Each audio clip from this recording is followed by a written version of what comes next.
जय भीम जय शिवराय। मी अजित कांबळे, वंचित बहुजन आघाडी सातारा जिल्हा उपाध्यक्ष। आज दिनांक 28 नोव्हेंबर 2025 रोजी भारतीय स्त्री शिक्षणाचे उद्धारकर्ते महात्मा ज्योतिबा फुले यांच्या 135व्या स्मृती दिनानिमित्त त्यांना त्रिवार अभिवादन करतो। त्याचप्रमाणे त्यांच्या विचार आणि कार्याशी त्रिवार अभिवादन करतो। आज महात्मा ज्योतिबा फुले यांना आपल्यातून जाऊन 135 वर्ष पूर्ण झालेली आहेत। त्याच अनुषंगाने मी वाचलेले महात्मा फुले आपणास सांगणे हे माझं परम कर्तव्य आहे। त्या अनुषंगाने जर मला सांगताना माझ्याकडून चुकी झाली तर कृपया कमेंट्समध्ये द्या किंवा मला फोन करून सांगा, एवढी आपणाकडे विनंती करतो। आणि महात्मा फुले जे मला समजले ते आपणास सुरुवात करतो सांगा। महात्मा ज्योतिबा फुले यांचा जन्म सातारा जिल्ह्यातील कडगुण या गावी झाला होता।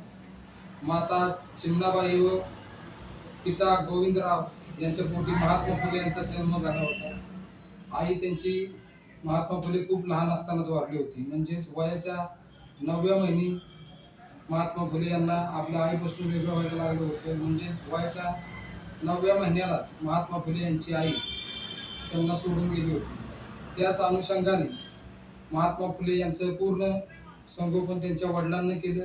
महात्मा फुले लहान असताना त्यांचे वडील त्यांना पुण्याला घेऊन गेले। आपला घरचा व्यवसाय जो वडिलोपार्जित होता, जो फुलांचा व्यवसाय होता, तो त्यांच्या वडिलांनी पुण्यामध्ये सुरू केला। आणि हा व्यवसाय करत असताना ज्योतिबा फुले यांचं शिक्षण पुण्यामध्ये त्यांनी पूर्ण केलं। आणि वयाच्या 13व्या वर्षी माता सावित्रीबाई फुले यांच्याशी त्यांचा विवाह झाला।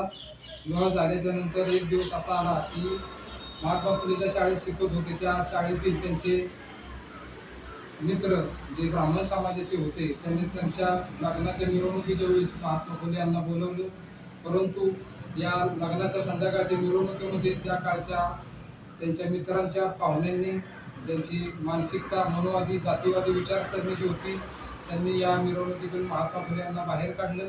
शूद्र या मिरवणुकीत आलाच कसा, ब्राह्मणांची मिरवणूक हा नसतोय कसा, हे त्यांना हिणवलं आणि त्यांना अपमानित करून तिथून लावून दिलं। मला असं वाटतं हाच जो प्रसंग घडलेला हाच तो प्रसंग आहे, ज्या प्रसंगामुळे महात्मा फुले एका वेगळ्या विचारधारेकडे वळले आणि जाती व्यवस्थेच्या बंधनातून हा समाज मुक्त केला पाहिजे असं त्यांना वाटू लागलं असेल। त्याच अनुषंगाने महात्मा फुले यांनी त्यांचं कार्य चालू केलं आणि पुढे जी स्त्री चूल आणि मूलपुरती मर्यादित होती त्या स्त्रीला महात्मा फुले यांनी शिक्षण देण्याचं सुरुवात केली। त्याचप्रमाणे जो अस्पृश्य समाज होता, ज्याला कोण शिवत नव्हतं, ज्याला कोण पाणी देत नव्हतं, त्या समाजातील माणसांना महात्मा फुले यांनी आपल्या घरचा पाण्याचा हौद त्यांनी सुरू करून दिला आणि तो पाणी पिण्यासाठी उपलब्ध करून दिला।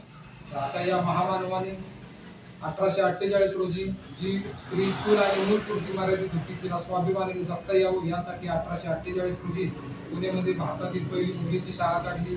त्याचप्रमाणे 1852 मध्ये ज्या अस्पृश्य समाजाला वर्गामध्ये बसून दिलं जात नव्हतं, ज्या अस्पृश्य समाजाला शिवून घेतलं जात नव्हतं, ज्या अस्पृश्य समाजाला पाणी पिलं जात नव्हतं, त्या समाजाला 1852 मध्ये महात्मा फुले यांनी शाळा काढली। तर महात्मा फुले यांचं कार्य फक्त अस्पृश्य आणि स्त्रियांपुरतं मर्यादित नसून महात्मा फुले यांचं कार्य खूप मोठं आहे। जे मला कळलं होतं ते मी आपल्याला सांगू इच्छितो की फक्त स्त्री आणि अस्पृश्यता एवढंच महात्मा फुले यांचं काम नसून महात्मा फुले एक मोठे कॉन्ट्रॅक्टर होते। महात्मा फुले यांच्या माध्यमातून खडकवासला धरण असेल, मोळामुठी धरण असेल, त्याचप्रमाणे सयाजीराव गायकवाड यांचं पॅलेस असेल, अशी अनेक कामं महात्मा फुले यांच्या मार्गदर्शनाखाली कॉन्ट्रॅक्टच्या माध्यमातून तिथे कॉन्ट्रॅक्टर स्वरूपात पूर्ण करण्यात आली। त्याचप्रमाणे महात्मा फुले यांना या ठिकाणी स्त्रीमुक्तीचे उद्धारकर्ते म्हटलं पाहिजे, कारण याच महात्मा फुले यांनी या समाज व्यवस्थेने या जाती व्यवस्थेने जर एखाद्या स्त्रीचा नवरा मेला असेल तर तुझे मुंडन करण्याची जी प्रथा होती त्याला केशवपतन प्रथा म्हटलं जायचं। त्या स्त्रीला त्याचं पूर्ण त्यांची केस कापली जायची, त्यांचा टक्कल केला जायचा। अशा अवस्थेमध्ये महात्मा फुले यांनी न्हाव्यांचा संप घडवून आला आणि ती केशवपतनाची प्रथा महात्मा फुले यांनी पूर्णतः बंद केली। त्याचप्रमाणे दुसरं पाऊल त्यांना असं उचललं की एक विधवा असणारी काशीबाई नावाची महिला यांचा मुलगा यशवंत हा स्वतः महात्मा फुले यांनी दत्तक घेतला आणि त्याला त्यांनी त्यांचं स्वतःचं नाव दिलं। असं महात्मा फुले यांचं सामाजिक कार्य मोठ्या प्रमाणात होतं। त्याचप्रमाणे महात्मा फुले यांना आपण खरंच विसरता कामा नये, कारण त्या महाराष्ट्राचे आराध्य दैवत छत्रपती शिवाजी महाराज आहेत। यांची समाधी जर सर्वप्रथम कोणी शोधून काढायचं काम केलं असेल तर ते महात्मा ज्योतिबा फुले आहेत। रायगडावरती छत्रपती शिवाजी महाराजांची समाधी आहे हे ज्यावेळेस महात्मा ज्योतिबा फुलेंना कळालं आणि त्यावेळी महात्मा फुले यांनी महाराजांची समाधी शोधण्याचं काम केलं अथक कष्टातून अथक परिश्रमातून झाडी झुडपातून ती समाधी शोधून काढली आणि त्या ठिकाणी त्याचा जीर्णोद्धार केला आणि त्यावेळेस खरंच या महाराष्ट्राला छत्रपती शिवाजी महाराज कळाला असं मला वाटतं. आणि याच ठिकाणी तुळवाडी भूषण असं छत्रपती शिवाजी महाराजांना स्वतः महात्मा फुले यांनी पदवी दिली, बहाल केलं नाव असं मला वाटतंय. आणि त्याचप्रमाणे जगामध्ये जर कोणी छत्रपती शिवाजी महाराजांचा प्रथम पोवाडा म्हटला असेल तर त्यांचं नाव म्हणजे महात्मा ज्योतिबा फुले. त्याचप्रमाणे महात्मा फुले यांचं काम फक्त स्त्री अस्पृश्य किंवा कॉन्ट्रॅक्टर जेवढं मर्यादित जातं, महात्मा फुले यांचं कार्य हे शेतकऱ्यांसाठी होतं. ज्यावेळेस या राणीचा पुत्र हा ज्यावेळेस ज्यावेळेस भारतामध्ये आला होता त्यावेळेस महात्मा फुले स्वतः शेतकऱ्यांच्या वेशभूषामध्ये त्या सभेला त्या बैठकीला उपस्थित होते आणि त्या ठिकाणी हा व्यक्ती नक्की आहे तरी कोण हे सर्व विचारपूस करत होते. या शेतकरी वेशभूषेत आलेला महात्मा ज्योतिबा फुले ज्यावेळेस कॅनॉटच्या शेजारी बसतो आणि ज्या कॅनॉटला शेतकऱ्यांची गाराणी, शेतकऱ्यांचं मत, शेतकऱ्यांचं नक्की या ठिकाणी काय प्रॉब्लेम आहे हे त्यावेळेस त्यांनी सांगितलं त्यावेळेस कॅनॉट ही थकीत झाला. कारण महात्मा फुले यांनी जे भाषण केलं होतं हे भाषण मराठीत न करता हे भाषण इंग्रजीत केलं होतं. असं विभूषित असे असणारे महात्मा ज्योतिबा फुले हे आजही आपल्याला समजलेले नाही. इथला समाज महात्मा फुले असतील, डॉक्टर बाबासाहेब आंबेडकर असतील, अण्णाभाऊ साठे असतील, छत्रपती शिवाजी महाराज असतील यांच्या नावावरती फक्त राजकारण करत असतो आणि निवडून येत असतो. जातीमध्ये वाद लावण्याचा प्रयत्न केला जातो.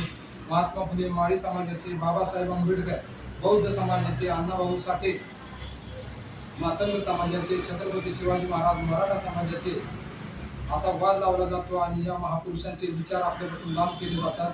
त्यामुळे मित्र हो, मी आपल्या सर्वांना विनंती करतो की हे महापुरुष तथागत गौतम बुद्धांपासून तुकाराम महाराज असतील, शिवाजी महाराज असतील, अण्णाभाऊ साठे असतील, शाहू महाराज असतील, महात्मा फुले असतील, हे सर्व महापुरुष कोणत्याही एका जातीचे नाहीत. कारण त्यांनी कोणत्याही एका जातीचं नाही तर संपूर्ण भारतातील मानवमुक्तीसाठी, मानव जातीला न्याय देण्यासाठी, स्त्री पुरुष समानतेसाठी काम केलेलं आहे. तर त्यांचा इतिहास आपल्याला लक्षात राहिला पाहिजे. या ठिकाणी राजकीय पुढारी, राजकीय नेते आपल्या सत्ता बाळगण्यासाठी आपल्याला महात्मा फुले असतील, बाबासाहेब असतील या महापुरुषांच्या जयंत्या साजऱ्या करतात, महापुरुषांचे मोठे मोठे पुतळे उभे केले जातात. परंतु मी तुम्हाला सर्वांना सांगू इच्छितो की आपल्याला पुतळे नकोत, आपल्याला पुस्तके हवीत. कारण या पुस्तकामध्येच हे महापुरुष आपल्याला जिवंत दिसतील. त्यामुळे या व्हिडिओच्या माध्यमातून महात्मा फुले यांच्या स्मृतिदिनानिमित्त आपल्या सर्वांना सांगू इच्छितो की सर्वजणांनी महापुरुष वाचले पाहिजेत. महापुरुष हे कोणत्या एका जातीचे नाहीत, महापुरुष सर्व जाती धर्माचे आहेत. कारण हा एक संघ भारत ठेवण्याचं काम त्या डॉक्टर बाबासाहेब आंबेडकरांनी केलेलं आहे. हे भारतीय संविधान हे हजारो वर्षाच्या या लढ्याचं एक प्रतीक आहे. हजारो वर्ष ज्या महापुरुषांनी अनेक लढे त्या जाती व्यवस्थेविरुद्ध, धर्मव्यवस्थेविरुद्ध दिलेले आहेत. ही सर्व जबाबदारी, ते सर्व मूलभूत अधिकार, ते सर्व हक्क डॉक्टर बाबासाहेब आंबेडकर यांनी जसेच्या तसे माणसाला मुक्तीतून मुक्त केलेलं आहे, मूलभूत हक्काच्या माध्यमातून दिलेले आहे. तर या जयंतीनिमित्त मी आपल्या सर्वांना कृतज्ञता सांगतो आणि महात्मा फुले यांचं स्त्री शिक्षणाचं एक वाक्य सांगतो की महात्मा फुले म्हणले होते की विद्येविना मती गेली, मतीविना गती गेली, गतीविना वित्त गेली आणि मुक्ताविना शूद्र पुचले. एवढे अनर्थ एका अविद्येने केले.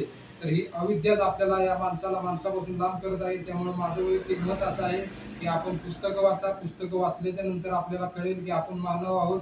मानवाच्या कोणत्याही जाती नसतात, जाती ह्या प्राण्यांच्या असतात. त्यामुळं एकत्र व्हा, पुस्तकं व्हा आणि माणसाला माणूस म्हणून जगून द्या एवढं सांगतो आणि थांबतो. जय भीम, जय शिवराय, जय संविधान.